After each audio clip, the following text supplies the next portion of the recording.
I would like to ask Sheila Stanley. This is called Guys' Night Out. Two drunk guys stumbling around, talking too loud, trying to dance, bumping the crowd. Arm on the shoulder, brother, I've got you, watching your back in case of attack from overweight bouncers and clicky-nailed girls who want to ensnare you, date you, and make you buy matching hand towels.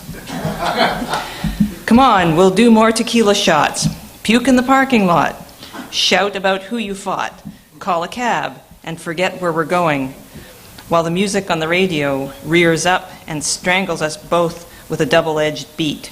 I got this. No, I got it. That's your library card. Hey, where do those girls go anyway? This is kind of a funny little one-line thing, along the one-line idea. My mother was an English teacher, and she used to get me to help her mark papers. You know, just when I was like 9 years old, I'd go through the multiple choice and chuckle over somebody that got most of them wrong. Anyway. Yeah. Anyway, this was in the days when we had to memorize poetry. Do you remember that? Yeah. Remember having to memorize things? Anyway, they had to memorize. This one English class had to memorize some of the Sir Walter Scott from The Lady of the Lake. The stag at eve had drunk his fill, where danced the moon on Monan's rill, and deep his midnight lair had made in lonely Glenarty's hazel shade. On and on. Anyway, so they had.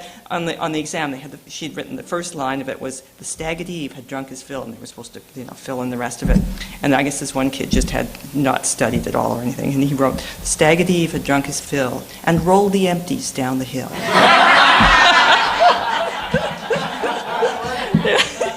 My mother said she was almost tempted to give him a pass just from being creative. Anyway, this is just a dumb thing. My cousin's husband turned 70, and he's a very avid bird watcher. So, and he goes to all ends of the earth and in foul weather to look at